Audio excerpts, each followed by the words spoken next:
Ki adamlar ediyor bir devur. Cuma'da koya, hep de devir gerek. Ya o illen bu yıl ayıtlarda koya. Ay günne okumalı diye de günne kabilen o.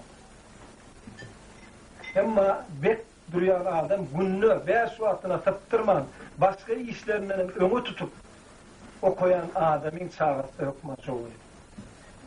Hayatta yani kulağımızdan olmadan gözümüzden görüyen adamda başka çare yok. Kimde kim Allah Teala ve günahı halde, yarışı halde duşoyun deyse, o adam hükman yarışı iş etmiyor. Adam satıp görenin çağatı adam satıyan mı oluyor? Görüşümü diyor. Militen çağatı milite vot geçiyor. Moğollar çağatı moğollar vot geçiyor. Triyek satyan çağatı triyekkaş vot geçiyor. Görüşümü diyor. Hatta her şeyle bir zamanlar yüze çıktı, çağanı o edip yetiştirmeklik cıda kıynalıstı.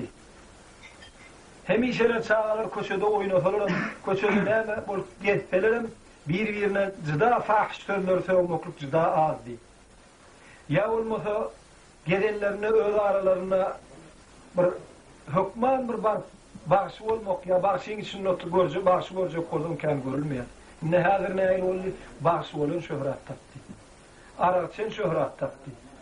Bütün güçler, köp güçler Ararçı'nın arkamdan yan molli.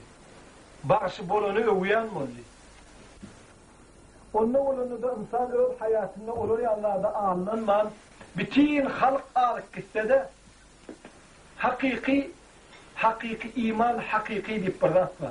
Hem kişi bir tarafı, dünya bir tarafı yok o bir tarafı oluyor. Ama iman hakiki değil. Ka imanlar var, görüyor, özünden güçlü biri var mı? Son kulu olup gör. Kabir imanlar var, köplük miydi? Son bilen olup gör. Kabir iman var, iman hakiki değil. Güç olsun, kim olsa olsun, Allah'ın kulu, Allah'ın kulluğunu da gâli yaşar. Son yalakka bolup, çağalanmada gelecekte ertekun bir çağalanmının onunla Ömer radıyallahu anh'ın doğrunda bir adam özünün oğlunun elinden tutup getirip Ömer'in yanına şikayet edeneken sul oğlum men diyenmeden. Onunla Ömer kâyemenden ön yan koğlanaydan ey Ömer çağan kakadan hakkı var mı diyeneken. Kakan intek çağa borcu var mı? Ya yeke çağan kakadına borcu var mı diyeneken. Ömer aydan elbette ilki kaka çağa borcu enata. Onun çağa enata borcu oluyor. Onun neyme borcu var? Aydanın tam aydan. Bana dinin hissatı öğretmedi diyor. İn olmanı doğulumda sünnet yaşı at takmak çağa enatan ki. İlk alan aydılıyor. Ne için alan aydılıyor? Birinci kulağının eşten radi Allah Teala'nın kelamı olsun deyip alan aydılıyor. Yürütü getirilip birinci başkalatları eşitmeye, rad etmeye alan aydılıyor. Şun bilenim sünnetler başlanıyor. Son sünnetler niye? Son mu Kur'an öğretiliyor. Son 7 yaşında namaz öğretip başlanıyor. Müslümançılıkta atan borcu. 10 yaşında namaz okuduk bilmese vurmana haklı olup başlayan atan. Şunlar edilen çağa namaz okan okuyacağın her kim den olur. Ödülen den olundan son fahan nipturun et geçtirenden son idiyat suda diye. Ama hiç şek yok. Sonun için sonra aydan ben bolumdu adıma gün korun erkek deyip at koydu diyenek. Mesela erkek küçük diyenek. Hiç vakit bana vakit vermedi, namaz okumana ya namaz öğretmedi, ilmi damemen sahip işletip gördü diyenek. Ondan Ömer radıyallahu anh'a aydaneken tur kalkanı, tur yanından gözüme vurunma, sen sağın hakkını ilk koyaneken, onun sen ne mağaraşan, sen diyen ederim mi diyenek.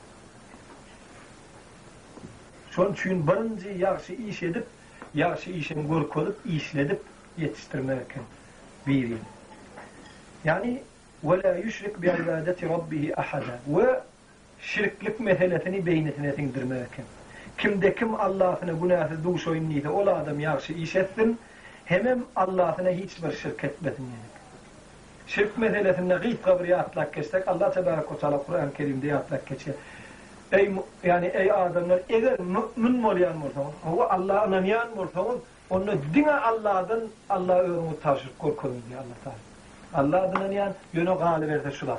Beydime diye. Hakiki Allah'ın yanmırsan, ay Allah'dan başkanın gücünü görecek ay deyip korkuyor mu diye. Allah'dan bildiğin suratların bela getiriyen modu göreceksin ben. Dine Allah bilva alacak deyip korkuyor mu diye. İn kuntum mu'minin diye. Şert koyuyor. Eğer mü'min olsan o edin bu işi diye. Mü'min nâle adam onun huve men Allah'dan ya. Allah hemmeksin ya. Hristiyanlara mınan mandırın Allah. Hatta kafirlere mınan mandırın o. Şeytanım Allah'ın varlığını inkar edin o. Haydi bir rada alsan kim bulmazdan hemmeksin Allah'ın ya. Bir dövrülü adamlar maymundan ağan niştiler. Buradın gelip çıkmaklığı Hristiyanlar ve Yahudunun zulmuna zıdaman adamlar, mesela Hristiyan ya Yahudular dinlaki adam tölömen edip zulüm edip başlayan ekenler. Zidar bek tarihte var da kimin neyemesi olsa dini düşünüp elinden alıp başlayanlarından son bir topar adam tapılıp öyle aralarına otursup maslahat edip biz Huday var diye tekrar töle diyorlar, son için Huday yok diyen bana tapalayım deyip tapılanlar. Her kuvvetle goluydu bulunlar. Hem sorumu bir anda varsan Allah'ın varlığını biliyor. Yönü mecburen soruya alaka bolsun eken. Son alaka Allah Tebarek ve Teala'ya hiçbir radi şerik etmeden Peygamber Aleyhisselatü Vesselam sahabalarının birileri Peygamber Aleyhisselatü Vesselam'ın yanına gelip aydanırken şu ayetin inmeklerinin sebebi şu sahaba şu gepi aydanının tam Allah'ın gelip aydaya men öğrümü bileyen men batır. Hiç kimden korkmayan. Birinden korkup men yaşiş eder ya adam der. Ya birine mehtaç olup men yaşiş edip sadaka vermekle bir bana pul verden ip etmeyen men bileyen. Onunla da olanla men illere kömem etsem ya sadaka versem illerim görünü kovur ya yüreğim diyeneken. Sonra iyilem görünü yüreğin kovurmaklığı hem şirke etiyen rahatlığı hakkında ait geçiyor. Dine Allah bilmeli. Başka atların bilip biler yönü umudun dine Allah'dan vurmalı. Yine gıysa Peygamber Aleyhisselam'a diye men taallaka temimeten fakat eşreke diye. Kim atınsa o adam müşrik olunur diye. Bu teberrüklenip şunun peydası var ya şunun meyleşti. Aslı kâbir adamlara gelir Kur'an atınma nehidine. Kur'an'ın öğünü neyem için inenini bilmez Müslümanlar. Kur'an boynumuzdan atınma için inen o. Olmazsa atınma için olsa Müslümanlar Kur'an atarıyorlar. Kur'an bir de destur, bir de kanun mülkkerin. Okat sonra amel etme için inenler. Boynumuzdan atıp gelme için inenler. Birincisi yaşı iş edişliyken. İkincisi sadaka. Sadaka vermeklik diyen ekenler. Peygamber Aleyhisselatü Vesselam hadis-i mübareklerine de ittakun nâra velev bişikki temratin fe illem tecidû fe bi kelimetin tayyibe. Ottun öğrümünü koran, öğrümünü ottun takman, eğer de yağ tufurma olsa, ya yağdan adam olsa, sadaka vermeklik adamlar oylayarlar, lokanlar sadaka vermek. Gücün yeten o. Bir hurma gücün yetiyor, bir hurma sadaka. Onun gücün yeten ok mu? Ya tuhurmalar. Onun ağırağı gücün yetiyor. Onu. Eğer ona da gücün yetmedi, febi kelimetin tayyibe. Onunla la ilahe illallah'ın köpay. Ana şol sana sadaka oldu. Yeni bir hadisinde Peygamber Aleyhisselatü Vesselam'a diye sadaka diyen zat Allah Teala'nın kahrını çürüyendir. Hud suğun o da çürüyen diye. Hem adam başarmaya. Mesela Peygamber Aleyhisselam bir hadis-i mübareklerine diye men kâne yu'minu billahi vel yevmil âhir felyekul hayran ev liyasmut diye. Kimde kim Allah'a iman getiriyen olsa hem ahiret gününü anlayan olsa ahiret günü adamlar dirilecek, cevap vereceklerini anlayan olsa hayır geplerin olmasadım sen niye?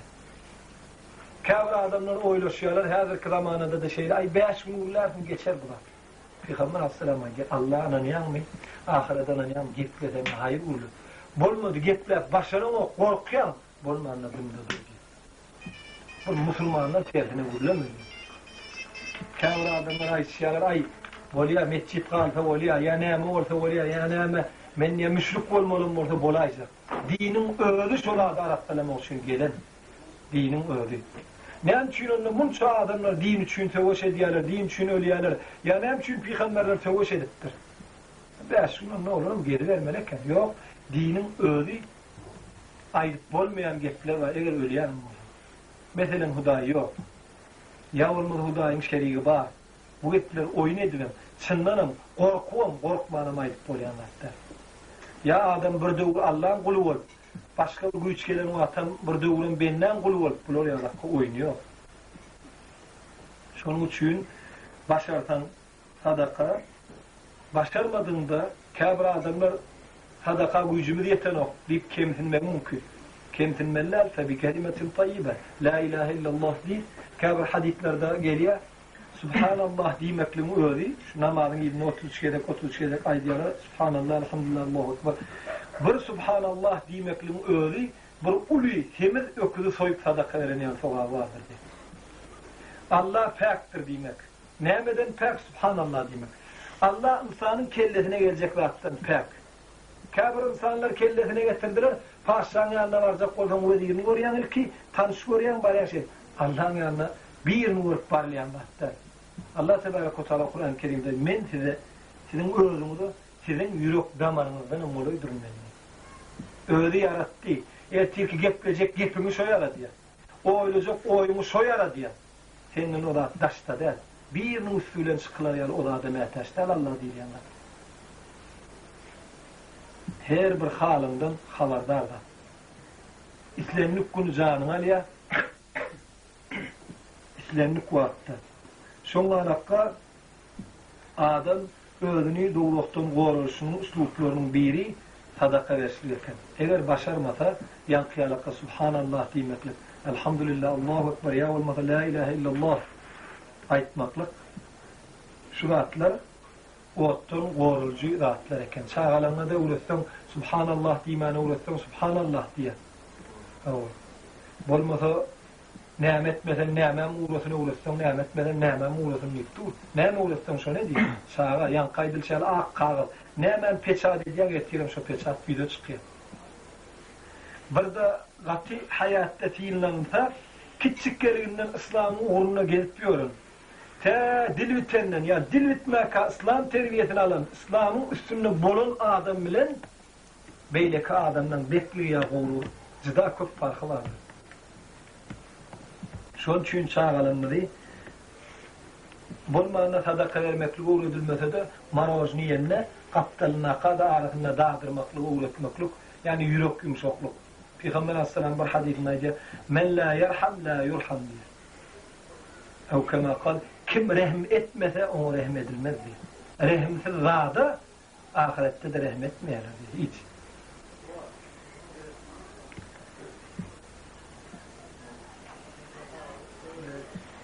Bugün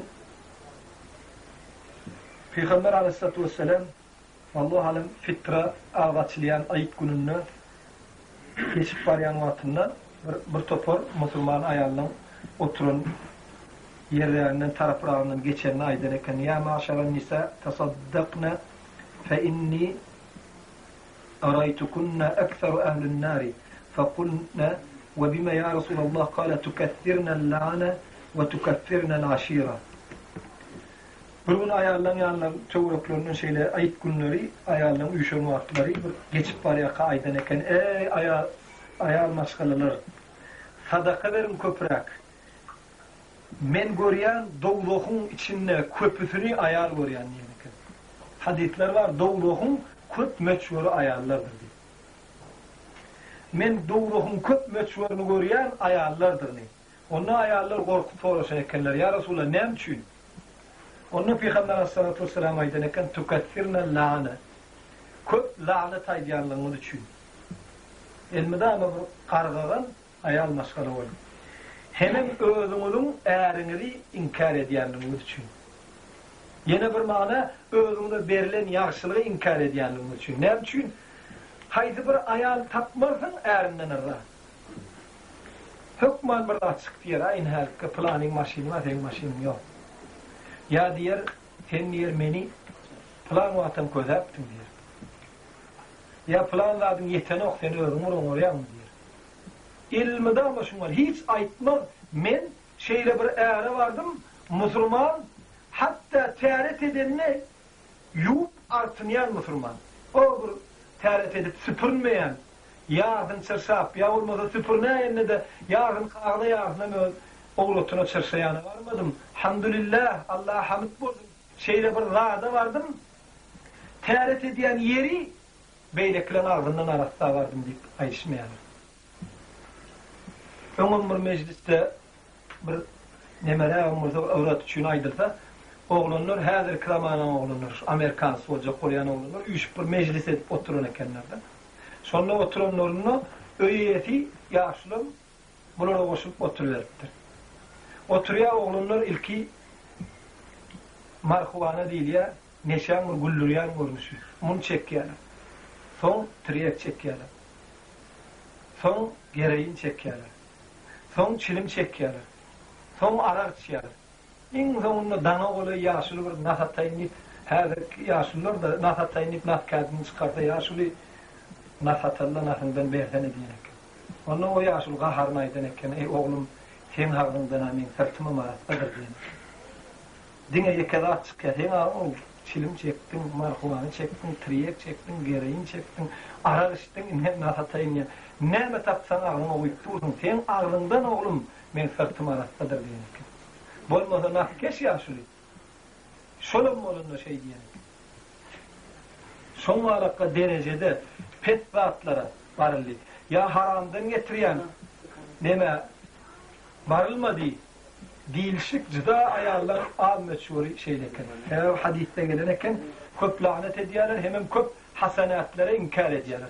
Allah tarafından verilen yaxşılığa, hamdülillah meni koruyan şeyle erim var, saçını ile korkulma deyip men saçımı qavan ya illenip beğenmenlerine senin erkemin gözel gülümü, yaşlığımı qarraya geçiriyen deyip aytışı mümkün. Son üçün yine de köp lanet ediyenlikler için doğuluğun köp meçhurunu ayarları vurdum diyenken. Ayarları vacip Peygamber Aleyhisselatü Vesselam'a değil. Eğer adama secdet deyip buyurulmamdı, ayarları eğer secdetin deyip buyurulmam diyenken.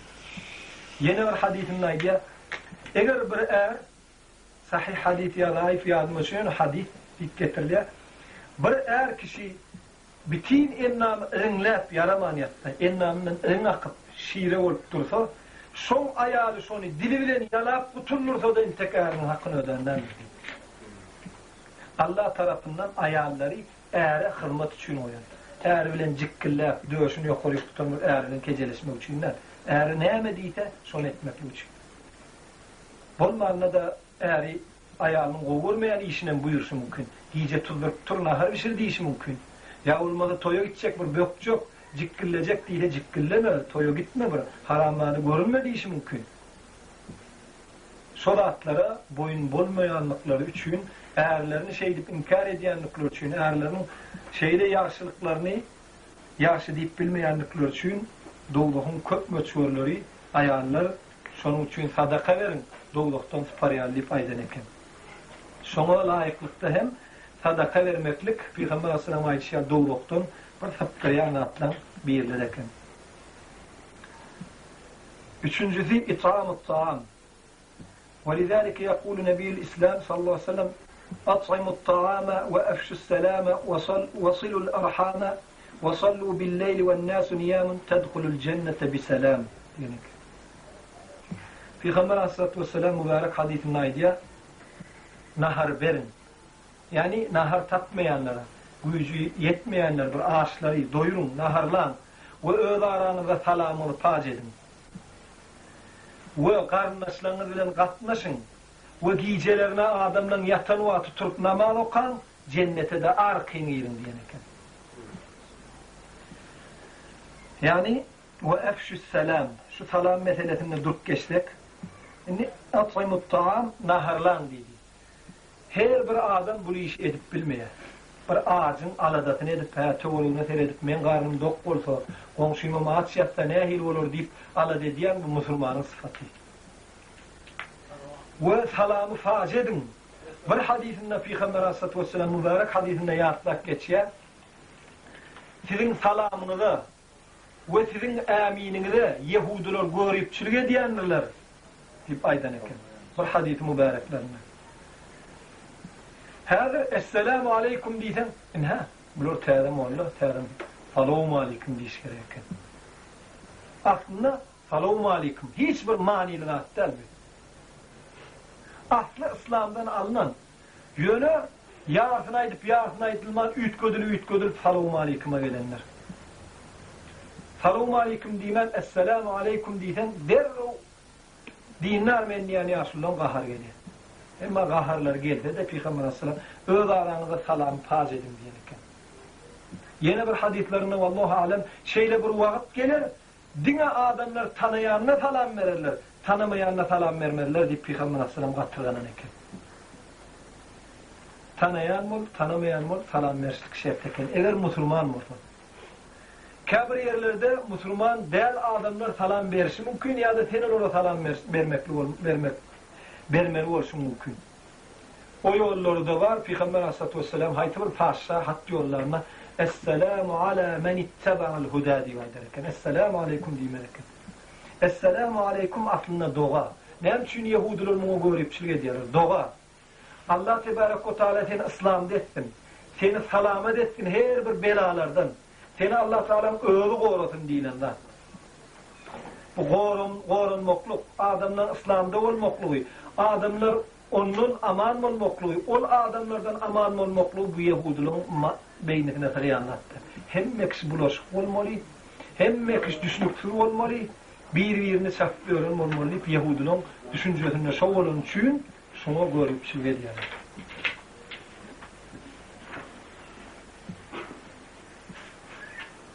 Yani adamlara taam verin, ağzı doyurun ve öyle aranızda salamı paz edin deyiştiler. Başka bir hadisinde salamınıza ve amininize görüpçülük eder dediler. Her bir zamana alıp görsem bir yurtta falanca 100 mescid var. Şu yüzlerce mescidin içinden bir mescid ya iki katı gitti şu beş varmak kutoruyunca adamlar günne 3 vaatına 3'e gerek amin kıyırış yani. Şuna bütün devlet maçlarını, devlet borçuna görüpçülük yani. Ertirden akşama seslerine vaat verenlerin ondan ellerini mikrofon alıp kıyırıp haram aydıp dururlar. Yalan töhmet kurumları edip dururlar. Ayna plan neme plan edip dururlar. Yani bir adamlar günne 3 vaatına ertir namazına akşam namazına yatıda amin ya ol inne olup geçiyor. Peygamber Aleyhisselatü Vesselam yine bir hadisinde Allah alem hadis olsa gerek amininiz sizin kafirlere goya nayda yani olur. Hatta bir sevoçta ne için bu görüpçülük ediliyor? Bir sevoçta Müslümanlar bilen kafirler çaklaşmalı olup durun vaktinden ön Müslümanlar bir meydana çıkan kafirlerin bir çok gelen bir meydanına durun. Şimdi bir çaklı sayma alıp her bir meydanına durun vaktinde cemaat bulup namaza kolonuna kafirler Müslümanlar ne işliyor? Görülüyüm deyip bir atlı gelip karalarına gelmelen vaktlarında hemmeti bir ağızdan amin niyanını görüp kafirler aydan bulur şeyle bir ağzı biri edil zınnağıdan yani dağıtma kadar ilimle kaydı verip kayışın eken. Son korkutalar eken. Sonun için Peygamber Aleyhisselam hadisinde diyor amini deyin çünkü mescidin isteyenlere tarttım diyor. Şimdi amin içinden işlik de var. Dürüstlerliğinden var. İçinden hem zahir daşından hem.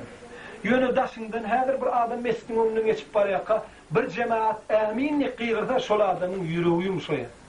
Benim geleyim bulun tuğulum ağlı verdiğini şey adama tehir ediyor.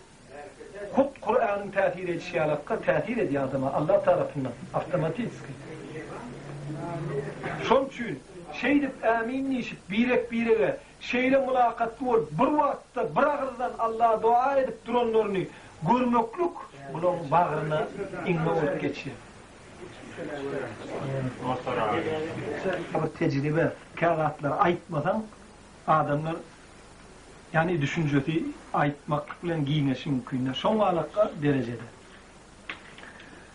Son için kabir vakalar olup geçiyor hayatta yüzlerce mescidin içinde birdir, ikidir mescid amin niye, daşından niye deyip, devlet olup, ya olmadı yaşlılar olup, maskaravan olup, şonu yatırmaklığa gayret ediyorlar.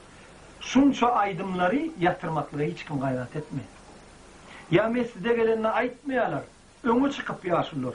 Ey, hükümet ağa, üç sapar, mescitte ölüm, mikrofonla da der, Hudaya kavul ettip, kıygırmalar neyme diye, buğdoyunu bitiren okmuyor. Ya olmasa sen, Vlastına ziyan yetir yani.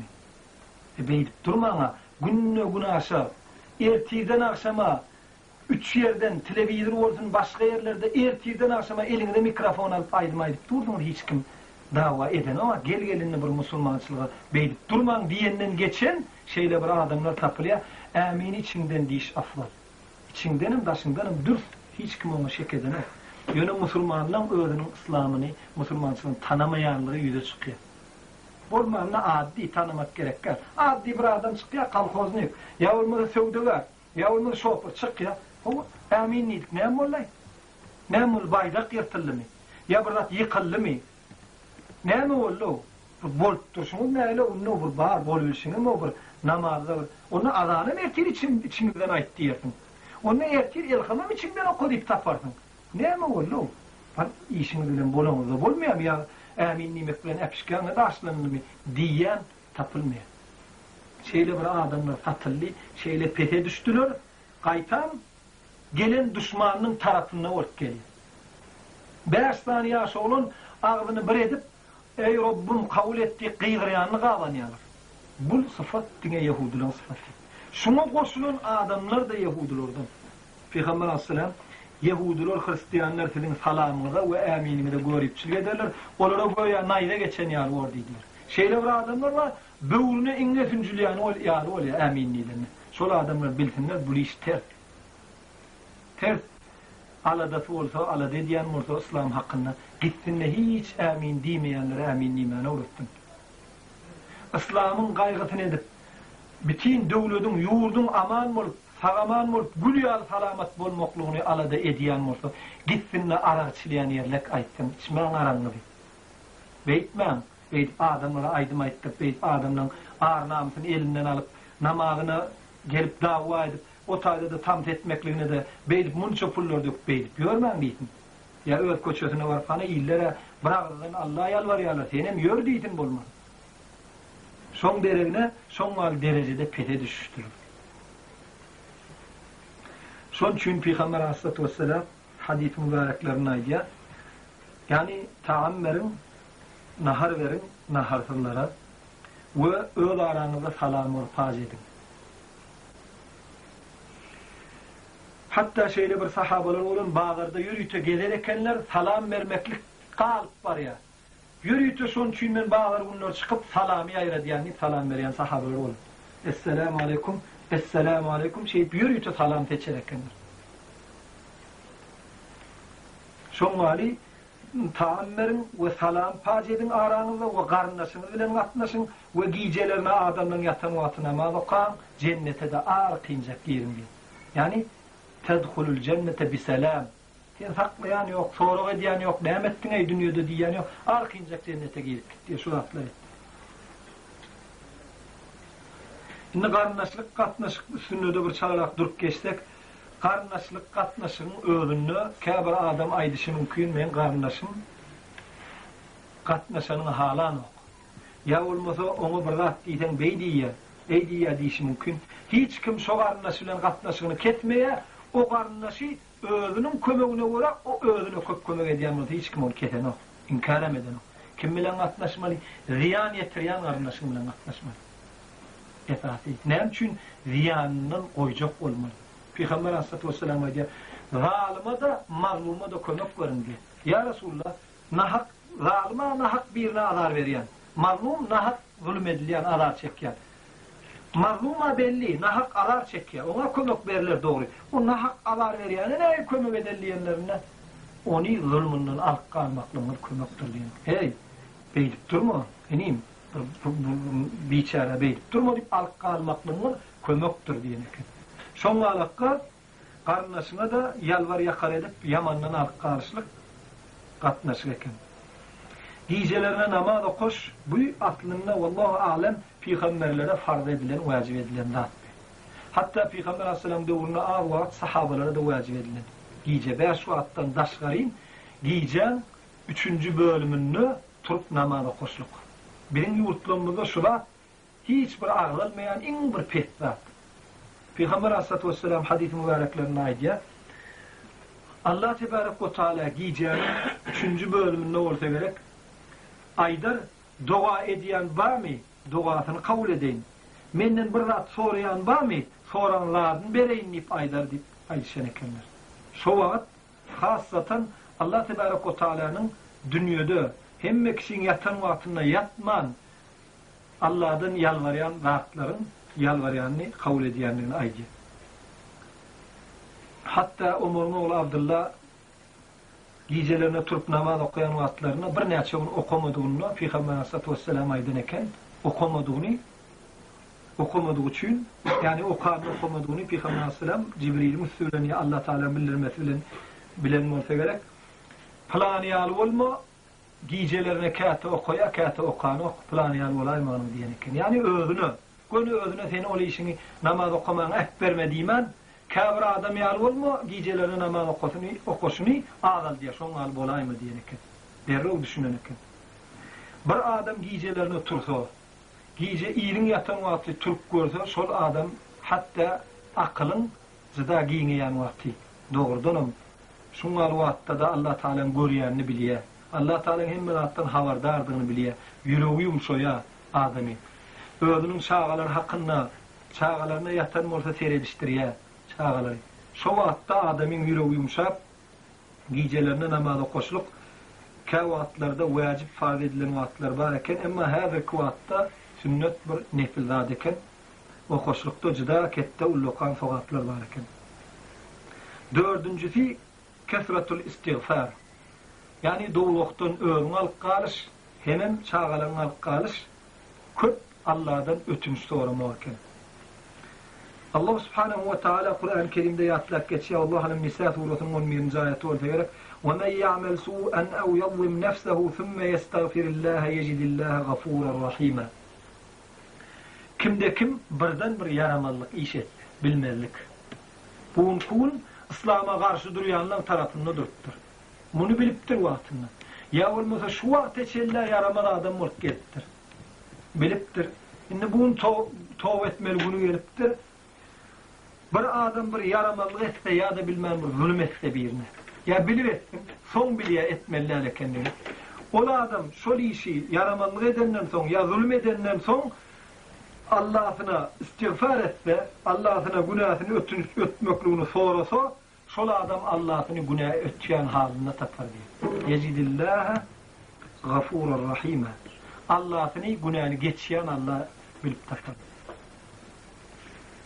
Yani istiğfar aydışlık elmidama gerekir.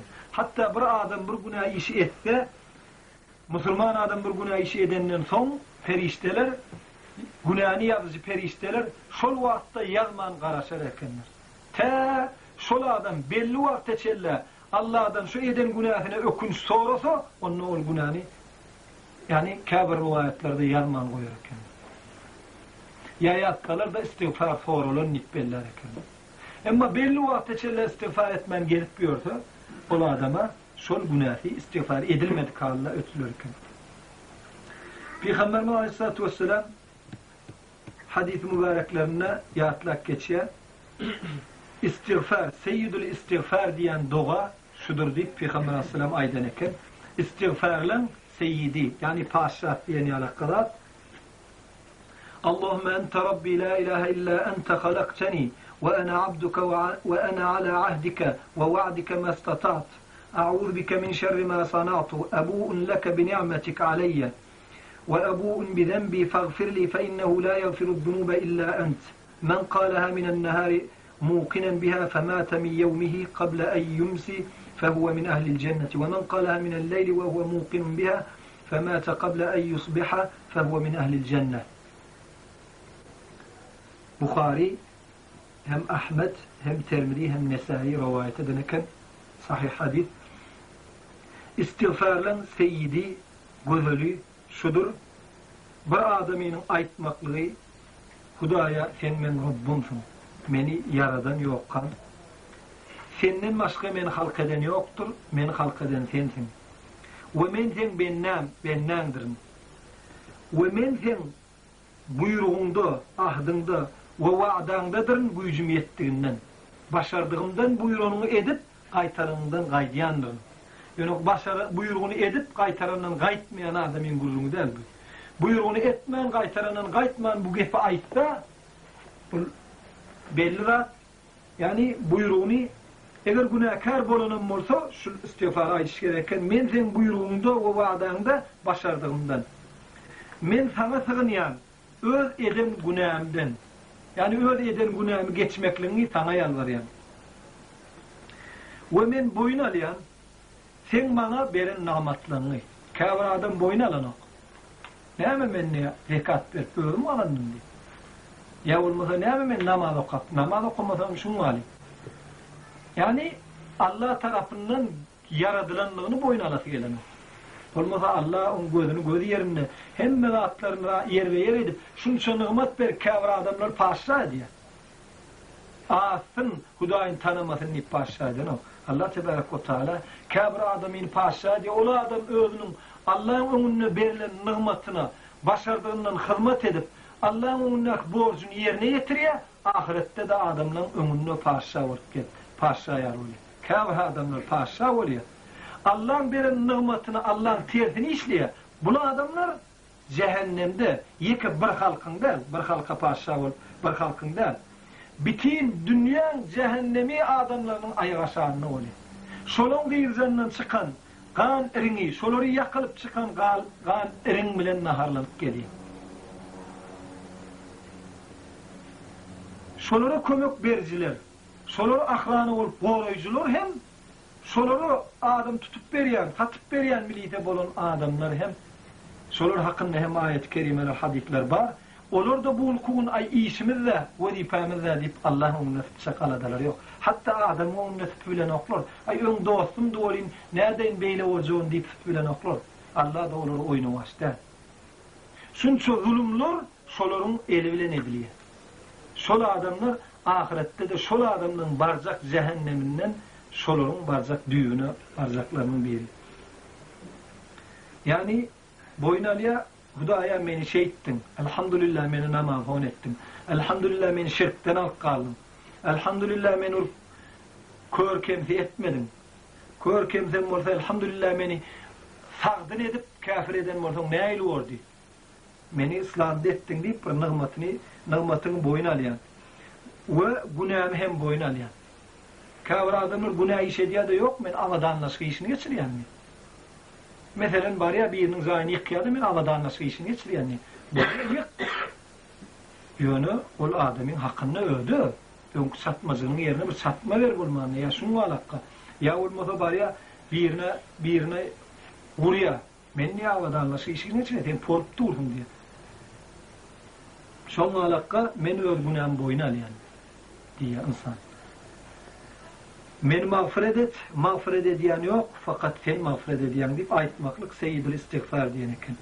Kim şunu günlüğü aytsa, şunu aytmaklığı bilen ananıp aytsa, şu günlüğü ölse, karanlık düşmediğinden ön ölse, o adam cennetidir diyen eken Peygamber. Kimde kim gize aytsa, şunu danatmadığından, yani günlüğü bolmadığından ön ölse, o adam şunu aydan için cennetidir diyen eken. Eğer de mukinen ananıp aytsa, şu ananıp aydan giyeceğinde ölayse o adam cennetidir. Ananıp aydan günlüğünde ölayse o adam cennetidir diyen eken. Hatta bolmanına bizim boynumuza vacipler, bolmanına şuraya doğanı ya tutup giyece günlüğü aydılıp görülse, hasan şu aydan günün ölünayse Allah'ın bir verdiği yenilecekler. Öyle bir. Mesela Arapçanın okanda Allahümme ente Rabbi la ilahe illa ente halaktani ve ene abduka ve ene ala ahdike ve va'dike mestata'at. A'udhu bike min şerri ma sanat. Ebu'un leke bi ni'metike aleyye ve ebu'u bi zenbi. Fagfirli fe innehu la yagfiru zunube illa ent. Qari el-Khamukani alakka. Şonun üçin Hasan-ı Basri diýen adam aýdan eken, istiğfar diýilen zady belli wagt aýdylmaýar diýen eken. Elmidama öýüňde daýdy bermeli, oturan ýerinde, mejliste, bazarda, ýollarda, sebäbi Allah magfireti, rahmeti hasan üstüne injek belli der, nirede injek belli der, hemme ýerde istiğfar aýdyp görmek musulmanyň işidir diýen eken. Mundan soň kılat takvallah. Yani 5-nji Allah'dan korkmak. Korku var, kâbir adamlar var, Allah'dan korkuyor, başka da attan korkuyor. Bu korkuyunu Allah beren. Bir korku var, dine Allah'dan korkuyor, bir korku var, hayvanlardan korkup kaçıyor adam. Mümkün verir, böyle zanni iş mümkün. İt kovulasa yavrilan, bu da Allah'dan berilen zat büyük. Bolmalı zat büyük. Bolşu mümkün zat. Ama berde aydılyan korkuyu, kâbir zatlar oluyor, İmanın sana kımmat mı? Ya olmasa hayatın, şu dünyada yaşayışın şonu geliyor. Şonuna fakat Allah'dan korkanlar. Allah Tebarek ve Teala Kur'an-ı Kerim'de diyor: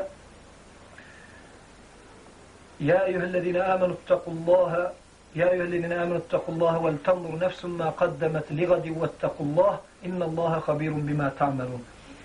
Ey imanlı adamlar, Allah'ını Allah bilen, peygamber bilip, yani dinine İslam tutuyan, Kur'an'ı destur bilen adamlar Allah'dan korkun. Ne korkun?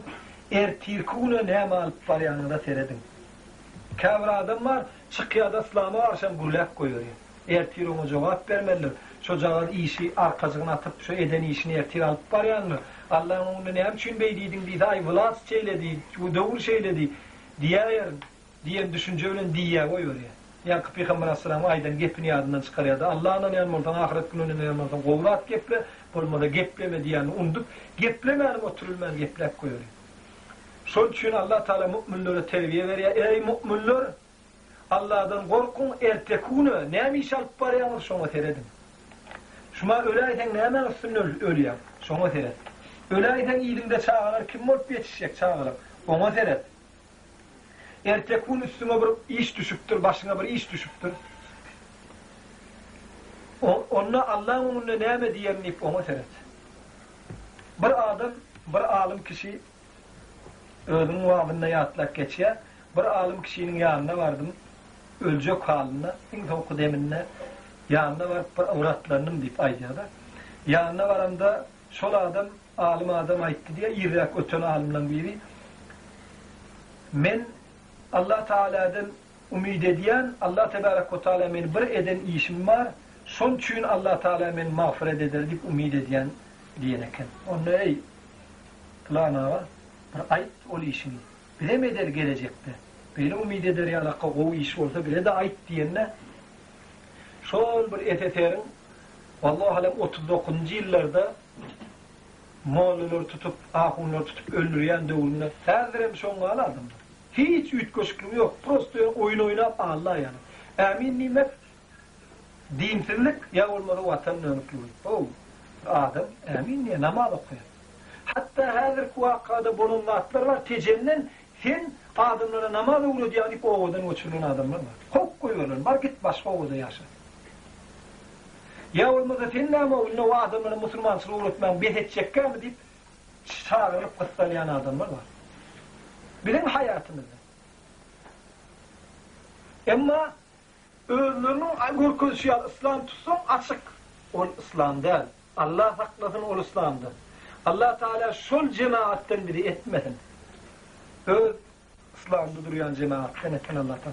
Şol alımaydan şu devurlarda bir çöllük bir yerik baramızda bir adamının üstünü bir töhmede atıp duranlarının üstünden vardım. 14-15 adam var, hükümede adamlar var, durup bir adama töhmet atıyorlar. Mesela, soda burada olup, poydun onu daha sördüm deyip, kavra ahunları atanlar. Poydun neyemediğini bilen o.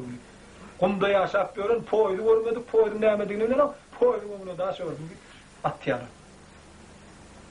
Son alıp etmedik töhmetini atıp duranlarını gördüm, üstüne vardım. Benim tutup, senem sayat bulurdun, sol işi etti deyip aydarsın deydiler, bir hem ikidik diyene deyip aydan ekin. Sonra ben ayttım, ben o işi etmeyen niye ayttım. Onu bana ayttılar, sen 11 yıl işin var deydiler. 11 yıllar türmeye basılayan, sul adam sol işi etti deyip bırakır getlemesen 11 yıllar batiyat deyip ayttım. Onda men 11 ýyllar ömrüm ötünçe, galan ömrüm ötürmede otursaňam, men bir musulmanyň üstüne töhmet atyp bilmeýän, bu işi edip bilmeýän diýip aýtdym.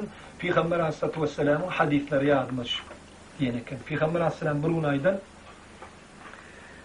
ýazmış şu şeýle bir adamlar hiç wagt cennete girmeýär, cennetin ýitinem tapmaýar diýip aýdyp duran wagtynda şehadetü zur diýip gıygyryp ýaplanıp durup aýdyp durdy.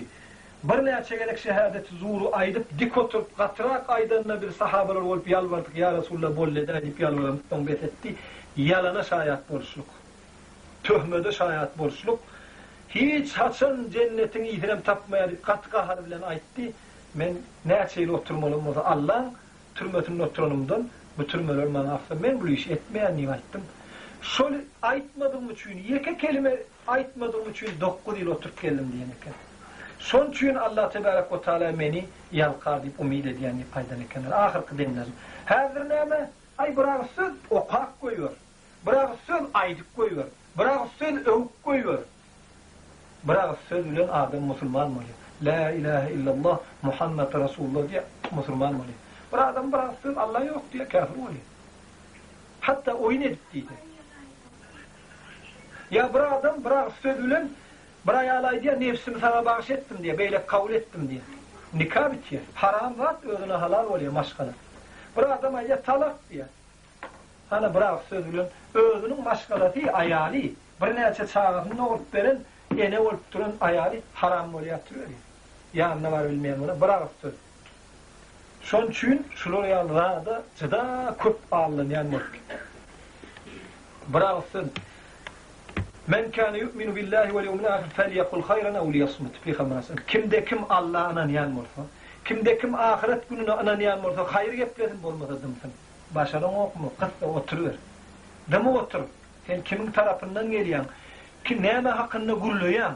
Näme garşy gurlap oturýarsyň? Nirede gurlaýan? Gurlaýan ýeriňem ýagtybar.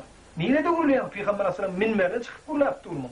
Ya bolmasa bağlarda gurlaýan, muny pikir et. Bağlarda gurlaýan gurulun Peygamber sallallahu aleyhi ve sellem minberinde gurlamak haram, gatay. Ya mescitte gurlamak haram, gatay.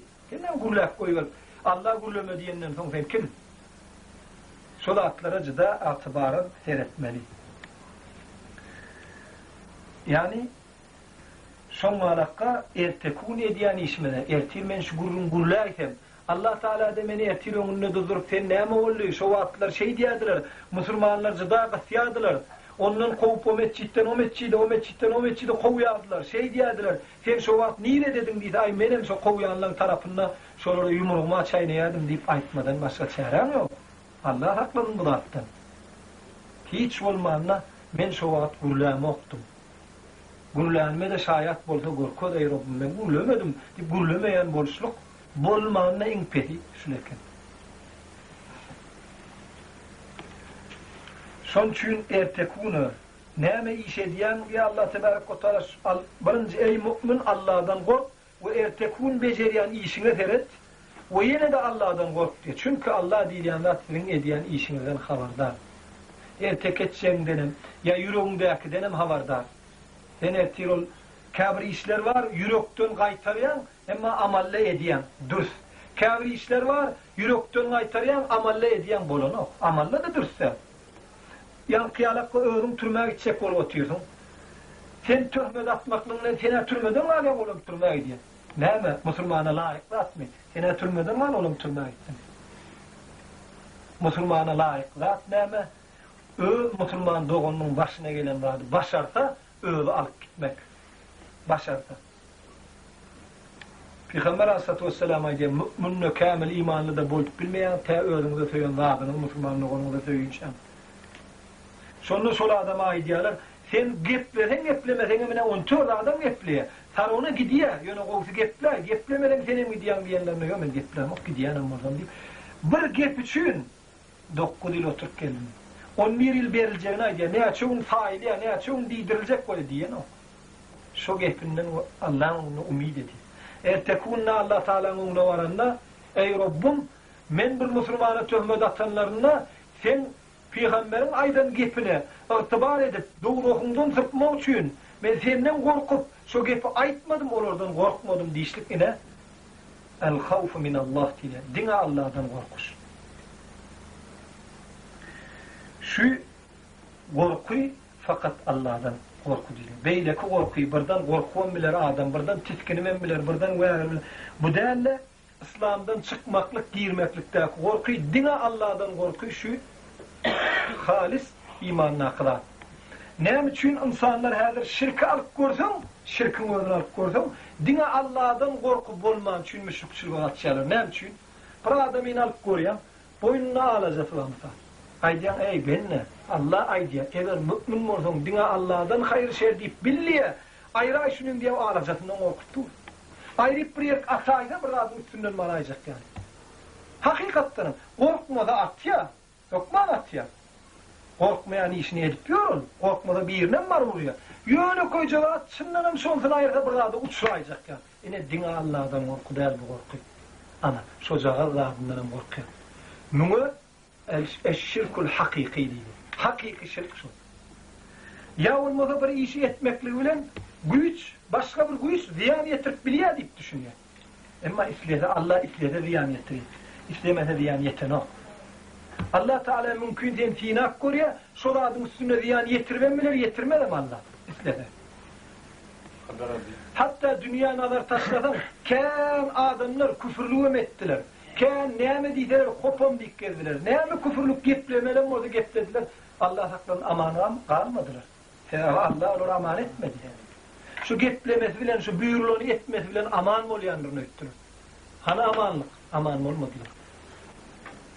Käbir adamlar geplemezlik bilen aman bolýandyryny öýtdiler. Olur emma Allah tarapyndan, Allah Taala söýen benden. Eger jazany çekseler, çekmeder. Şoň wali müşrikçiligiň ýagdaýy şol. Diňe Allah'dan diýip bilýän bolsaň, peýgamberler etmedik bu işi. Atılmakla. Yaxşı adalar bu işi etmedik. Her birim size et diýen ahunluğun öğünün boynuna yok. İlk öğün atıp koy. Tutma niden eden onu. Sen İran'dan gelip bir de başka şiğalı oğlutacak olma. Han bir ilk öğün atan boynundan alayım fuğrotunu at. Tap onun fuğrotunu çekip gördünüz bari. At diýsen eden oğlur. Yöne sana at diýip bilne yani. Öğünler ol hiç görmüyorsun. Haydi bir moğuldan eline yüzünü boynuna alacak olmazsın öyle edaydı yani. Son için bu hakiki korku diýilýänler näme ertiýär? İman hakika ertiýär. Hakiki imana ertiýär. Diňe Allah'dan başgalardy men emma Allah Taala'nın korku ýa-ni manawy goýan korkularynyň korkulýar, maşin ýetip gelýär. Gaçdy Allah Taala, öňünden gaçýan. Maşin aşağına Allah goran diýip öňünde dur diýen o. Ya jaýyň tanrat üstünden gaýtsak otur, alada çykdy ya. Boynundan alacaksın, atıp otursan, ırgıllap duran adam aymun alacak, kırağa açan ok, görüp durdun. Allah Tebarek ve Teala bu hakkında Kur'an-ı Kerim'de diye şeyleri pete düştünüz mü? Özüne kömek vermeyen zattan kömek neme? Size kömek vermeyen zattan kömek soruyan diye. Onların pete düştünüz mü? Özüne kömek vermeyen zat. Ölmesen alacak olan o. Getirip yırtık kalaş atmasan özüne böküp atılan o. Ya olmasa olur. Son alakı öğünün sonu, tecrübe geçirmesen bunu o. Ki adamlar öğünün vakfında ya Allah deyip yarıyorlar, aşağından hem ilerleyeceğini atıyor. Hem Allah hem ol. Bunlar yani İslam dini, din Allah. Hristiyanlığın, ehli kitap, kafir değilmekliğinin düp sebepleri. Birinci bilen İsa Aleyhisselam'dan sonra olurlar. Bizim her bir adamlarının övliyadan sonrasılar yani. İkisini deneten, böyle dinler olmaz, nazar bilen tereden de İsa Aleyhisselam Allah'ın sayılan peygamberi, adamların içinden mi? Koy deyip çıkaran peygamberi. Bizim sonra yanmaz. Yaşlılarda olsa da İsa Aleyhisselam şey yok. Peygamberde hala. Münlerini üşüründe bir İsa olacak mı? Solursa da yokluğumuz çıkıyor. Hazır senetten Hristiyanlar olsun ya Yahudiler o bir açık atını yarar. Bizim oradan almayacak ol, bir açık atını yarar. En atalarımızdan alıptır, rahat deyip. Şula atılan öğri biri Allah'a ertiyanlar. En atalarımızdan bize miras olup kalanlar ilim, Kur'an ilmi, hadis ilmi. Yine alayanmasa. Zıda kân alimler bolup geçen, bizim öz milletimize, millet fararlıktan ne? Hatta yerin yüzünde 6 tane hadis aydiyan adam 6 tane ancak. Son 6'ın biri hakik Türkmen. Yine birine Türkmen iş yani. Kim bolanda da ahiri diyilecek bolmayanlar tana atavağın diyen ne diyen bolsan Peygamber Aleyhisselam hadisini yat tutuyan adam bollu illere aydıp ver. Kur'an'ı yat tuttu illere okap ver. Yine en atandan miras alın ama olmol. En atamızdan miras. Hele bu cevap başlar aydınlar. En atamızdan miras ver. Kelleme tahyiye gelmol. Kıylımı götününün balağına ayırması. Kellere tahyiye gelir. Balağını çıkarıyorlar. Göreyim hele katı mod, katı bir medeniyet yani. Yine ayaktan balak gitti. Şu atları da halletmiyorlar. Ya olmasa şeyle bir giyinen olmakluk hiç bir düşünce de yok.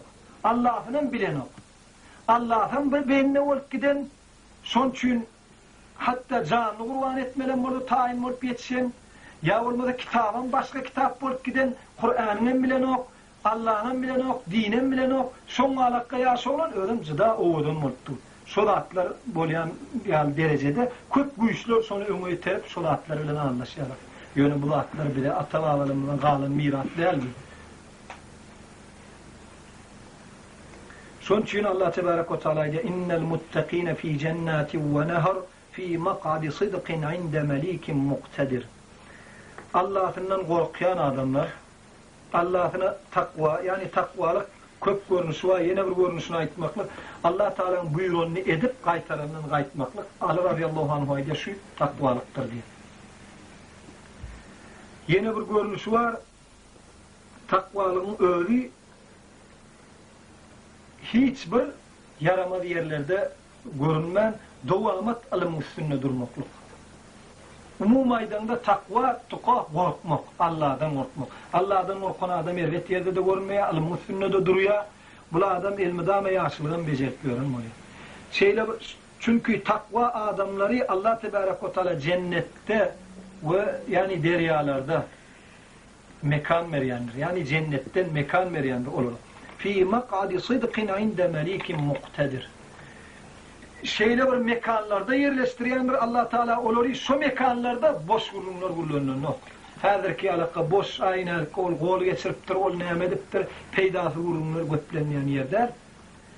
Allah'ın yanına hem mevada gücü yetiyen Allah'ın yanındadır diye. Yani takva adamları Allah Tebarek ve Teala öz mihmanlarlığına taklasaklarını yatlak geçiyor. Dine Allah'dan korkmakluğunu yetiyenler değil. Allah Tebarek ve Teala öyle orada olup öyle şu bennetine cennetini niyetler etmeklidir. Altıncısı es-sıdku fil akval vel ef'al. Kâle Resulü sallallahu aleyhi ve sellem aleykum bis-sıdki fe inne sıdka yehdi ilel birri ve innel birra yehdi ilel cenneti ve innel racule le yasduku hatta yuktebu indallahi sıddikan. Yani بخلاف الكذب يعني وإياكم والكذب فإن الكذب يهدي إلى الفجور وإن الفجور يهدي إلى النار. Altıncısı doğru etlemeklik. Peygamber Aleyhisselatü Vesselam aydiye size vacip olsun doğru etlemeklik. Yan kıyarlar geplesen doğru geple bolmadım değil şiari doğruyunu geplep başarmaklık. Kağıdınma dımyan. Bu dımyanlardan yukarı derece doğruyunu geple ya dımdırıp bilen o. Kâlimler aydiye kâvatlar şeyle derecede kitaplarına yarıyorlar. Şeyle derecede kıtyalar gepleme, gurlu mu? Gelip diyor, bilim femleri işimiz yok diyorlar. Yani imanımızdır geplemeliği koyan yok diyor. Zedamı yok. Şun çoluk halka edilen zulümü görüp, şun çoluk edilen hıyanatı görüp, zedap bilmem gepleyet diyorlar. Doğrudan da aylık doğrudan da uğru diyorlar. Size doğru geplemeklik vacip olsun. Çünkü doğru geplemeklik bire ertiyandır. Bir demeklik yaxşılık. Yaxşılığın cennete ertiyandır. Haydi bir adam doğru geplese Allah Teala'nın yanına o adam sıddık deyip yazılır diyenekler. Peygamber Aleyhisselam. Doğruçul, doğru adam deyip yazılır diyenekler. Size yalan söylemeklükten kayıtmaklık vacip farızdır yalandan kaydın. Çünkü yalan ileyen rahat borukluğu ertiyandır. Borukluğun cehennem ertiyandır diyenekler. Peygamber Aleyhisselam. Yedincisi kâzmul gayb. Yani Peygamber Aleyhisselatü Vesselam'dan doğrulçuluk hakkında soran ekenler, ey ya Resulullah, Müslüman korkak bolup biler mi diyenlerine vallahi alem bolup biler diyenek. Ay bu Müslüman korku biler, korkurak. Müslüman adam kıskancırak bolup biler mi diyenlerine bolur diyenek. Ya Resulullah, Müslüman yalancı bolup biler mi diyenine asla bolmaz diyenek. Yalancılık Müslümana münasip zattır. Yani fakat fevdada ya gepleşikte yalan söylemek. O İslam'ın karşısına yalan söyleşlik, bu aslında Allah'a düşmançılık edişmi. Yekar yalan söylemeklik değil.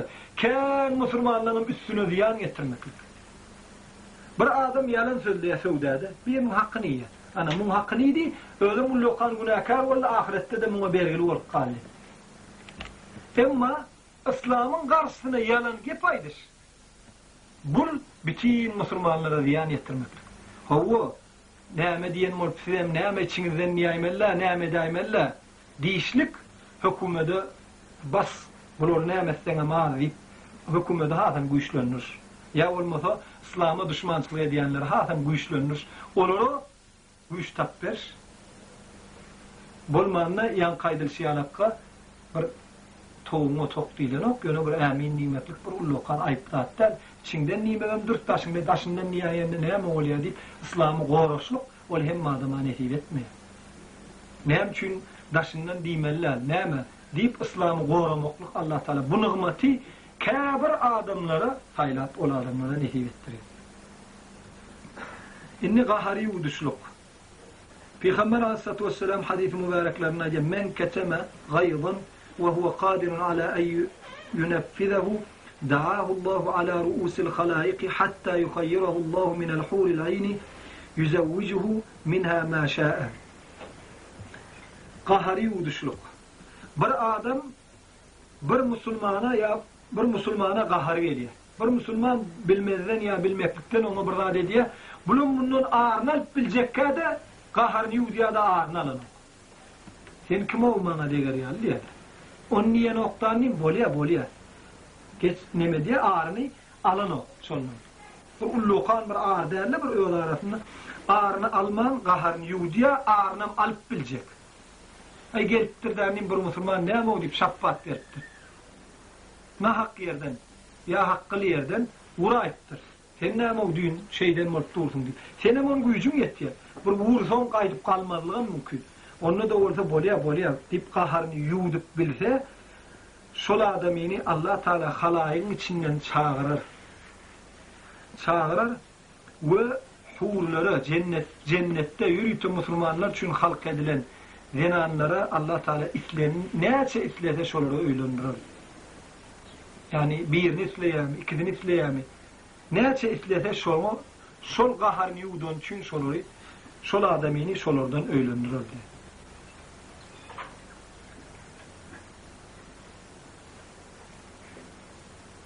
Şonun yalakka bir adam eğer de öğri yaxşı iş etse, elmidama öğri sadaka verip ya olmasa kelime-i tayyiba edip yorsa, ya ağaçlara nahar verip hemen salamı pac edip karındaşlarına da yaxşılarda ulup katnaşıp yorsa, giycelerine de tutup namaz okap yorsa, elmidama Allah'dan ötünç sorap yorsa, Allah Teala'dan korkup yorsa, her bir işte Allah'ın yada salıp Allah'dan korkup yorsa, geplerini hiç yalan söylemen, doğru ullap yorsa, qahar gelse de yudup başarıp yorsa, şul adamın çağatı, şogorullan almadan başka çaresi yok. Hatta, giyce turup namaz okusan, ertir namaz bolun röydüp, küçük çağalar turup, teratını alıp femile namaz okuyor. Bolmanına ertir namaz okuyansın öydüp okuyor. Tuzdurma o zaman. Ya bolmanla kalka giyce turunda benim turayın, benim tuzduray da benim okayın deyip kalıyor. Bolmanla. Ya bir yaxşı işi edip gördüm, şu çağda şu yaxşı işi edip geliyor. Suratları etmek bilen öğünü ottun ve öğüt çağını ottun alıp kalmaklığa ullokan sebeplerin düyükleri eken. Peygamber Aleyhisselatü Vesselam hadis-i mübareklerine diye مروا أولادكم بالصلاة لسبع واضربوهم عليها لعشر çağalanına 7 yaşta namaz buyurun diyeneken. Ve 10 yaşta vurun diyeneken. Eğer etmediler. Lakkinu evladakum bi kelimetin la ilahe illallah diyen hadislerim var. Vallahi alem çağağını değil, birinci geple diyen gepini la ilahe illallah bolsun. Sonu vurudun diyeneken Peygamber'sine. Bizim geple, biz özümüzü şolat bilen ölçäýmeli. Biz çağağımıda birinci näme geplemeni vurud diye. Birinci hukman raptalına goşguya aydın var. Hemmemiz. On derevine birincimiz hadis bolsa, ya adam bolsa, şu çağa, şol öz kompüterine şonu göçürmeliya. Hiç açan yadından çıkarmaya onu. Tədəcə kətələ bir qağın düyününə qanıya o gep. O çıkmaq üçün yok korkunun akılar çıkmalı. Sağa yazıldı mı, üstünden yazılan zat yok kork gitmese şu düğününe yatır galiye. İr ugiç, solat yüzüne çıkıyor. İr ugiç takla alman burun solada dilinden çıkarıyor, yüreğine çıkıyor solat. Son için birinci öz çağımıda o gepler, kul huvallahu uğradıp, elhamı uğradıp, solatları uğradıp gördük. Namazı uğradıp gördük, so çağa ulanınına da takalmır çıkanına da so çağa yaxşı çağa oluyor. Ama solatlar öğretmen, onu görüldü, yaxşı işin derine yaman iş, yaramazda televizörde görüp yanımızda oturup görkölü otursak, ya olmasa çilim çekip görkösek, ya olmasa giden yerlerinde akidip onu muğulka aydımlar dinledip gördük. O çağa hiç gidecek yeri yok. Ya öyle çağımızdan soramasak, o giydim. Neyme? Kim sana ruhsat verdi, kelleğini açmaklığı? Kim için doğduğunu kırat kaladın? Kim sana öğretti bu dar koyunu giymekliği? Neyme? Şeyle, iyinin vardığını, şeyle dövüşün vardığını görkölmeden geçen yok mu? Bahan yok mu? Ya satılmanın ağlarını ödeyen mi? Ya nereden geldin? Nereye gittin? Giyeceğin içinde ne mi işlep-yordun? Ya bunun nereye varyan? Hele, nereye varyan? Hayt toya varyan, hayt palça varyan. Ne mi işlep-yordun deyip sorulmasan, ertekun senden sorulacak sola takınma. Ömer radıyallahu anhu aydiya, özünüzü ölçen tereye salıp. Ne mi olup gördün, kim olup gördün, ne mi iş et gördün, ölçü, bir gün seni tutu ölçeme kadar diye. Ertekun kavırda, ya ahirette seni tutu ölçenlerinden son, bu dünya amal dünyasıdır, hasap dünyası derler diye. Ölçü şu var. Amalın ağırak orada gayrat et, köpört hayramanın. Amal ediliyor. Hasap eden okur seni, köp amal ettiğini bet diyen yok. Bundan artık etme başka Müslümanlara yeten ok diyen yok. Ne şey etsen ediliyor amali. Bir gün gelir, amal ettirmezler, hata ederler. O gün ne amal edecek diysen hem iyiliğine yol yok. Son için şun ölçü öldümü. Ertekun seni ölçüme kalırdı. Peygamber Aleyhisselatü Vesselam şu hakkında diyor, kullukum ra'in ve kullukum mes'ulun an ra'iyetihi. فالإمام راع ومسؤول عن رايته والرجل في أهله راع ومسؤول عن رايته والمرأة في بيت زوجها راعية ومسؤولة عن رعيتها. Peygamber Aleyhisselam'a diyor, hemmeniz çoponsunuz. Hemmenizin öz çoponçuluğundan sorulacaksınız. Çopon mu pökman, koyunu çopon ne? Üç çağın var mı? Üç çağa çopon. Bir çağın var mı? Bir çağa çopon. Çağın yok mu? Öz cigine çopon. İlki ece kaka. Ece kakadan sonra doğun öz cigine kayemez. Hem işeler Türkmençilik göründü de ulu oluyordu. Yaşulli oluyordu. Filan neydi? Hatta başka bir maskaladan gelip tanınmayan yerden gelip bir yaşul bir adama kayete duruyordular. Her bir neçeller kay yurtlardı. Kabir Müslüman yurtlarda şulat ullonlu, yaşlı öyle ip çilimini okuyan yurtlar var. Her bir une çelle. Çilim çektim. İnne näme yaşlılar bir de çilimi vurdu. Şongal bolonlu da biregimi bir çopon. Şu diyenge diyem dostum. Sen şunu çopon. İnim dost beytme. Beytcek olsun dostumuz kesmeli olur. Allah biz bilen dostum keser beytme.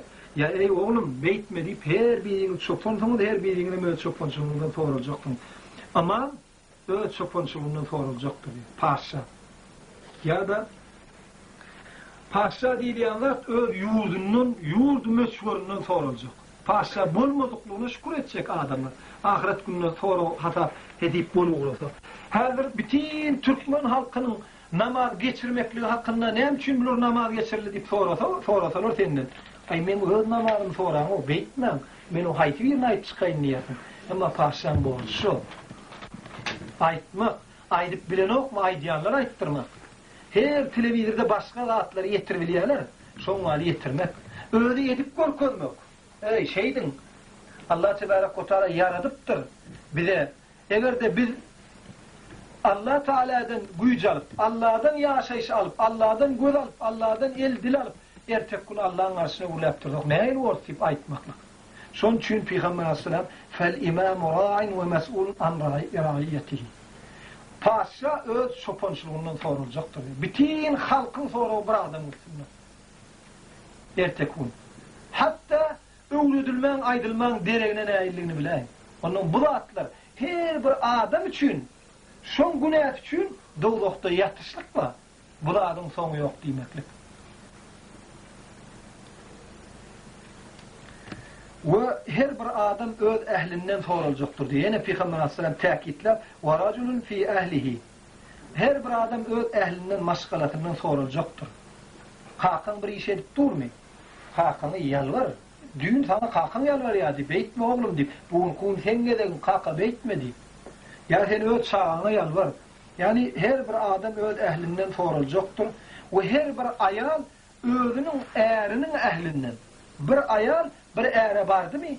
Şol ärinin garamagyna kızatdan şol ayaldan soruljakyn. Görýän, ärin diýjigi edenini etipýär. Senem onu bu sürü ýapyr edem, ärimi görkezmäni ýörmeklikde. Gaýtan sen ärin bilen bile diýmeli, diýişmeli. Ärin aýtmaly, bajyň şey diýipýär, beýtmedi, eýtdi, beýtdi diýip diýişmeli. Yani hakykada çağırmaly. Ya öz çağalan hakkında. Köp alimler aýdýarlar, Allah alam hadisen boluşy mümkin. Ayal diýenler medresedir diye. Erkek kişi ýerden işe çykyp gidýär bolýan, çülpe çağalar aýalyny eline alýar. Şu ayal näme ugrasda şona öwrenýärler şu çağalar. Şoň üçin ayal diýenler muallim medrese. Şoň üçin musulmanyň birinji borjy özüniň çağatynyň öňünde bergisi öýlenmäke eje tapmaklygy. O eje tapmaklygy. Şol ejeden doğan çağa terbiye verecek ejeni tapmaly. Ay men onu söýdüm ýalyk falan bolsa, ay götürtüklen bolsa men onu söýdüm de. Bir maşgala tap, sana haýdyp durjak. Sen bütün gelemde hojalygyňa eýe bolup, hojalygyň bir namasyny gorap durjak maşgala tapmaklyk atan inte bolmadyk çağa borjy.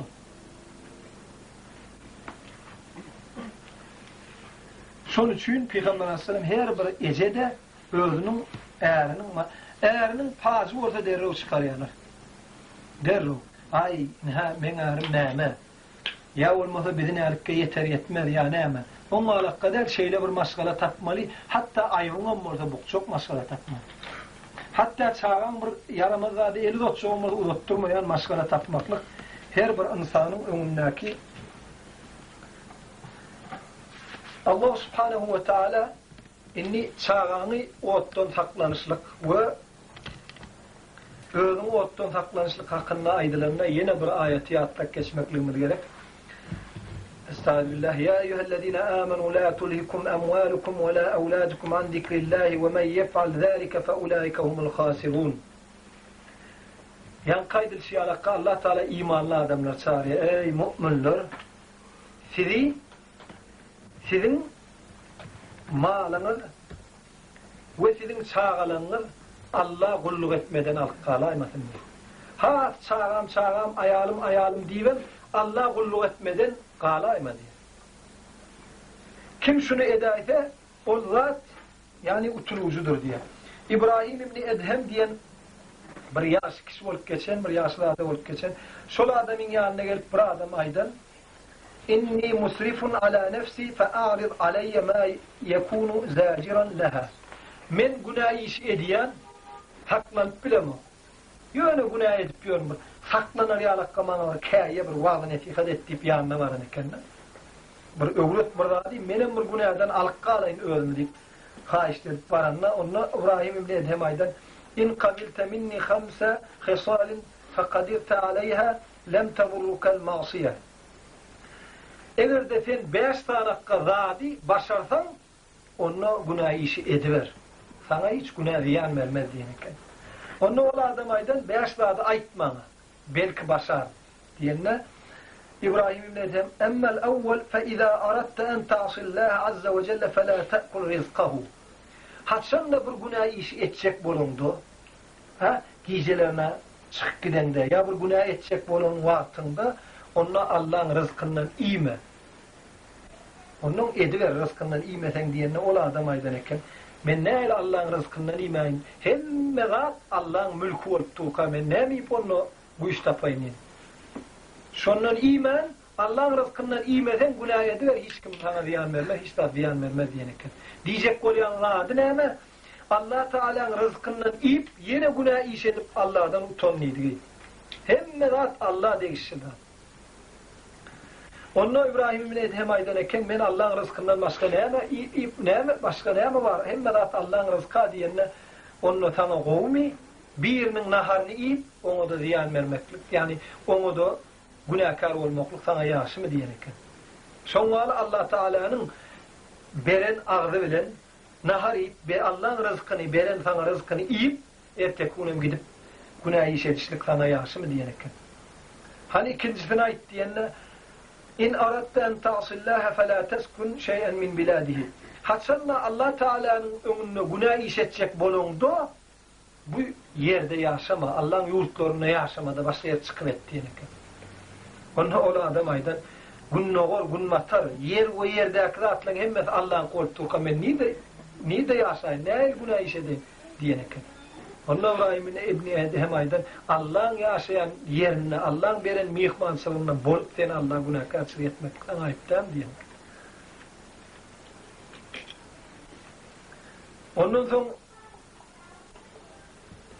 üçüncüsüne ait diyenine haçanla bir günah iş edecek olunluğunda yani ikisini başarmadın. Allah'ın rızkını yemeden bolunu. Allah'ın yerinde yaşamadın bolunu.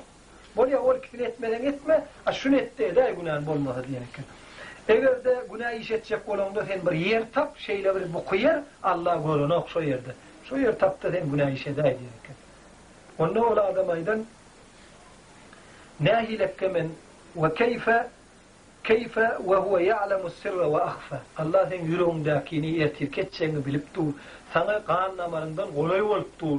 Nahilekke men Allah'dan bu kolayını yeneken. Hatta şu vakti men günahkar, men kök günahını ediyen deyip geliyen adamlar bilen herdir ki avada anlaşık işini geçiren adamlar ölçek kuray. Yok Allah bilen işi olmadı. Bir de onun bilen işimiz yok diye. Allah'ın rızkını yeme yok men ya. Öğüm alan yani. Ya Allah'ın ne yaşayışını Allah verdi. Ben öldüm ben aldım diye. İkisinin farkına seyret. Hem megat Allah'ın kıdip dur. Günahkar menlik geliyen benimle. Adamdan bark yeten yerine seyret. Eğer istese Allah Tebarek ve Teala insana şeyle bir azap versin mümkün. Düşöktü öldürmeyen bir şeyle azap çeksin mümkün. Ana dünyada kan adamlar geçip gitti. Mesela her küdüğünün bir yerine alsak Leyli'yim. 2 yıl uğrak kesellap yattı girilediler. Hatta hakiki dokumental nimetinde orkulanlarını Leyli'yin şu diye hemen anlar. Zınfı ütke hakiki şeytana övülün yağdayda kavatlar korkuyorlar. Şunu çok Huda yok dikkeli. 2 yıllar giple elmen, gürle elmen şeyle bir azap çekti. Ağzına nahar verseler yuğdup bilmeyen mi oldu? Ne için şunu saklayarlar? Öllük koy ölmen oldu. 2 yıllar Allah şunu öllürtmen azap çektirdi. Allah Teala. Ne gerek? Geplep bilen o. Nahar ip bilen o. Kollar bilen ağzına nahar bokurdu onu kuymak bilen naharlamalı. Teretini bilen o. Siptur kime gerek olun? 2 yıllar sonra seyredip saklayalım. Ne mi? 2 yıllar sonra şu dünyada da azabını çekip geldi. Her direm insanlara seyrettiğiniz dine bir gip atan, dine hıyanet eden şu dünyada da aman alayanlarlar bekbellem. Ya bir dinarlara şüphiyonçuluk edip ya bir dinar tutup getirip veren milite olsun ya KGB olsun şey edip satyan ya olsun 6. abdelin işgal olsun. İnşallah da hal olup inşallah da çekerler. Şu dünyada da. Olup dur, çekip dur. Şunçoluk yurtta müftü kabı olup ya, şunçoluk yurtta ulu adam bolup dinarlara eziyet çektirdiler, inneme öldür çeker. İnşallah da başkalarına Allah tıktırmaz. O dünyada şek yok.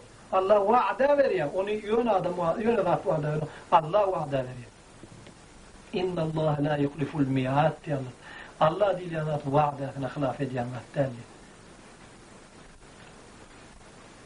Şunun için zıda bir iş edemizde oylanıp yetişmesi gerek. İsa Aleyhisselam'dan şeyle yumuşak kovu bir adam bolun için soraşan ekenler, ey İsa sana mengdeşi adam mı? Şeyle bir mülayim şeyle takva Allah'dan korkuyan adam. Sana mengdeşi var diyenlerine limen kana nazaruhu ibra ve kelamuhu zikra ve samtuhu fikra. Kimin seyretmeye ıvrat bolsa, burada da seyredenini görürler ya. Hana yani diyilecek olmayanlar Allah kul olanlarım islese islemese ölüp dünyadan geçip dur. Allah kul olman benle kul olanlarım islese islemese geçip dur. Allah kul olanlarım gerek olsa şu dünyada azap çekip dur. Ben nefine kul olanlarım islese islemese şu dünyada azap çekip dur. Hemen at bolup dur. Sereden de göründü o. Allah diysenem hiçbir artyanladın yok. Göreyim yani. Allah diymesenem. Yönü Allah'ın yanında, Allah diymeklikte Allah'ın yanına kımmatın artıyor. Ahirette mekanlardan yani cennetten, Allah'ın mihmanının arşılığından.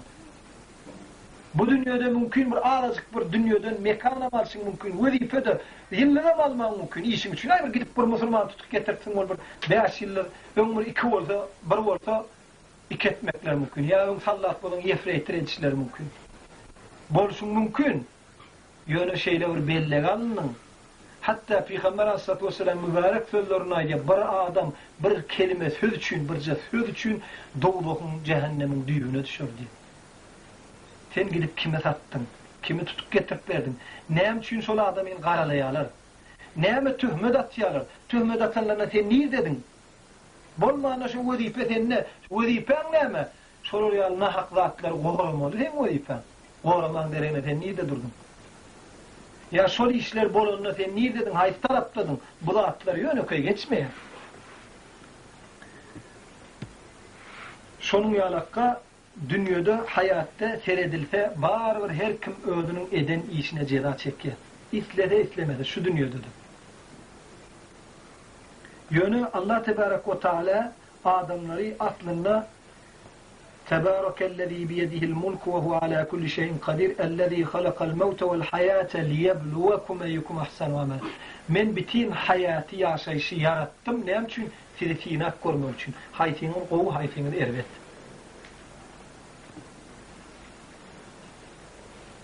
Kâbir adamlar aydışıyalar, ullukan vazifede oturup ullukan adam var. Adam ölümden sonra direliye diyorlar moğollular. Direli ne var? Hihi üstünden oluyor. Ruh oluyor, tutup oluyor ne var? Dişyalar. Hey, adam direlmeyen morsa. Sen direldilmezliğe gücün yetiyen morsa, ölmezliğe gücün yettin mi? Ölmedi o gal, görküsün o. Bir adam Allah'ın onu ölmeyen gal. Direldilmeyen galip bileyen adam ölmeyen galip bile. Allah seni yok kan bar etti. Hel eta alel insani hinun mineddehri lem yekun şey'en mazkura diye Allah'tan. Adamın bu fikrine gelmedi mi? Hiç zatka Allah Teala'nın zat etti. 30 yıl bunun hasapladan hiç imin adamı da yoktu. Ne Allah elhamdülillah getirdi. Gözdül ağzıl ay pervan mutlu. Ya olmadı şunu mu bar etti. Hiç yok kan. Hovada hiç yerisi. İnne sen bakan bar etmek var. Tereden dir etmek. Allah Teala'nın yanına kıyın işte. Allah Tebarek ve Teala bir ayet-i kerimede diyor. Allah diriltmez diyen adamlar bir asmana seyredip görmeyeler mi diye.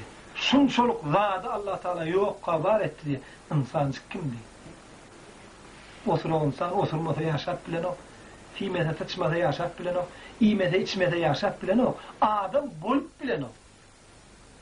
Ağzını yumaysan, yapaysan. Otorda adam. Ha? İyinin deşiklerini yumaysan, adam otordu. Nemedine adam pakkar ya. Karnına böyle boku ötürüp gören adam ertep gün Allah'ına günah karşılığı etti. Hemmedem şeyler. Hemmedem Allah'ın onu cevap verecekliğine şek yok. Onun son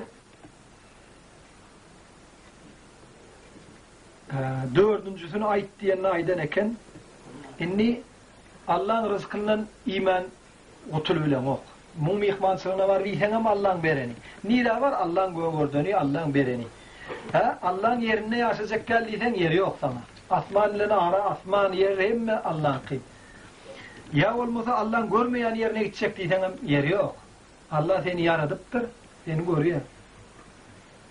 Bundan sonra aittiler, bu atlar başarın okma, o başarın. Bir gün gelir, ölüm periştesi, canını alacak dik gelir, o sen onunla gepleş diye. Ben karış, ben tövbe edeyim, düzeleyim. Ondan etir, bir gün ya bir aydan beni öldürey deydi, gepleşip bilsen ediver günahını diye. Te İsrail gelinse. Melikül Mevt ölüm periştesi gelir, bolya men karış deyip alt kalıp bilecek mi? Yok, men önüne el alt kalıp, onun hemen günah edeyim diye. Bunun gelir yakanını tutar, vay yetine hiç kim yeten o. Neyse kıyırtanım. Leyliğin saklayacaktılar, yerin yüzü olup üç, öldürmen. Ay birden düzelir öydüp 2 yıl lapsiyon sakladılar. Birden bir mucize olup, bir teviği olması, zat bol aklına gelip, bir düzelip ayağa kalıp gider öydüp 2 yıl lap sakladılar. Bokunu iyi oturan olup bana dünyadan geçip gitti. Her gün eçellerde saklatıyorlar. Batıl zat, batıllığına gani. Hiç açan hak olmuyor. Bir gün deyilecek olmayanlar, bir gün bu zatlarım geçer. Bu parça, hemme parçalarım geçer. Ağırcık bir aklını oylaymalı. Kâvan yıkacak bolup gelen parçada var, hatta Nemrut deyip. Kâvan yıkmana geliyor bir parça. Kâvan o nemalar veriyor. Kâvan. Bir çöllü durun kâvan. Sonu hatta küfürlüğü koyman son yıkacak oluyor. Hazırki adamın küfürlüğü koyman, Müslümanlar cemaat bulup namaz okuyor, yaşlar köpölüyor, amin diyen köpölüyor diyişiyor. İkisi de bir zat. Hiç üç köşkü attır etme. Son bir zatlığına az kellelerini işletip bilmeyeler. Hemmeti, te radyo oyunundan başlat, hemmeti neçeller. Hemmeti hem öğünün celazını çeker, burun yerine. Şu dünyada da çekerler. Hasatsız zat yok bu zatlarda. Hemmetinden. İnşallah da Allah Tebarek ve Teala Kur'an-ı Kerim'de diye eğer de kafirler ve müşrikler uyuşup dini yok etmek için ortalarını yok etmeyenler. Görüşler ya dünya ortasına geçenler yok bulan yok bulan. İnçel heden. Yok etmeyeceklerini Allah aydın. Onu da yok ederse gayret etsin. Birini yok etseler onsu dörüyor. Ne emedenlerine de İslam ötüyor. Yerin yüzünde köpörük gibi oturuyor. Köpörük gibi oturuyor. Yere de köpörür inşallah. Yöne öldürüyor. Şunca Müslümanların, şunca adamların hakkını ikkiden adam olup gidecekler. Hatta şun alakka Kâbe var, Kâbe'ni yıkmaklığa heddedip bilen adamlar var. Hazırım şol adamlar yoktur etmem. Kur'an'ı okumak, okutmak kadağın edip bilen adamlar var. Yer Kur'an sana nimetti. Yer Kur'an seni köşünde tutmadı mı? Radovoy olup, ya yefretir ya serjant olup, siz o Kur'an okudun mu deyip biliyor. Ey, Kur'an diyenlerden ne mi? Hakmak. Allah tarafından gelen bütün dünya adamlarının hem insana, cına, yürüyüce kanun olarak gelen kitap var. Ne yüzüne 10 milyon bir kitap dine biliyor. Ne yüzüne sonu oku diyen adamlar karala biliyor. Yine adamının ağırlığından etkiyanlar değil. Şun soluk adam ağır biliyor. Yönü Peygamber Aleyhisselatü Vesselam bir onu aydan eken bir tarafa elini koyup şu tarafta bir kapı vardır, dervada vardır, hiç açan ta ahir zamanı kopan neçelle yapılmaz diyen eken. Ya Resulallah o ne diyenlerine toğu kapı diyen eken. Allah Tebarek ve Teala diyenler bir adam dünyanı kıran olsun. Ya bir adam neçe günah işler edenem olsa teadeden dolunup toğu etse o adamın toğusunu Allah Teala kabul ediyor. Neçe günahda bolanım olsa. Son için bilişler gerek hazır olanını da bir toğu edip iyine kayıtsalar Allah günahı kabul ediyor. Allah'ın önündeki çelmekliğe namus etseler Allah Teala tiz vakitte onu adamın önündeki çelder hemmetin olur. Dördüncüsü yankı ölüm periştesi gelse giyeceği koy diyenle ola adam ayttılar. Men neylek on nemedi bilen. Allah Teala Kur'an'da aydiya dediler. Fe izâ câ eceluhum la yestakfirûne sâaten ve la yestakdimûn. Haçanla olur acel gelenine Allah Teala hiç bir vakt, azıcık vakt giyeceğe de koymaz, İrem getirmez diye. Hatta şeyde bir adamlar var, hayatta kellesinin yarımı yok. Bütün kellen yarımı yok adamlar var. Yaşatıyor, acel gelen yok, yaşatıyor. Şeyde bir adamlar var, el yok, ayak yok, dine kovulu yaşatıyor. Acel gelen o. Yatan ölmedi, yeten ölür diyişler. Ama ayakkıl, elli, grup bul, gati güçsül, pullü, devlettir, faslı adamlar dünyada geçiyor gidiyor. Bulmasa, sonra öz canını verecek adamların vardır, elbette. Anladın. Mümkün milyonlar adamlar soğaltı oraya canını verecek diyecektir. Gidip oturuyor. Sonra Allah Tebarek ve Teala Kur'an-ı Kerim'de diye bunun azel gelir. Sol azel gelmeli vaktinden İrem gelmeli, ağacık diyeceğim gelmeli. Kaçsan ölmeli, sol vaktinden ölürdüm. Bunun son ölüm periştetliğiyle vaat Allah tarafından buyurulunun son gelip bir adamın canını alıyor. Onu da Allah buyuruyor. Periştelerim Allah'ın buyruğunu günah etmeyen, Allah'ın buyruğunu başka iş etmeyen vaat menne ile onu özleyen metreyin yani. Günah ne diyen yani. Böyle onu başarmasan haçanla zebaniye perişteler. Hâka aydılan. Rehimsiz yürütü doğrulukta adamlara eziyet vermek için yaradan Allah'ın mahlukları seni alıp gidip doğruluğa salmakçı olanlarını aydırıyor. Ben gidecek geldi. Her bir hükümete ben türmeye gidecek geldi. Bolya gitmeden ölümün akıdaya yattı. Derim akıdaya yani. Ayağının yeri değirmenci kalk gidiyor. Hiç kadınların okları kayamıyor.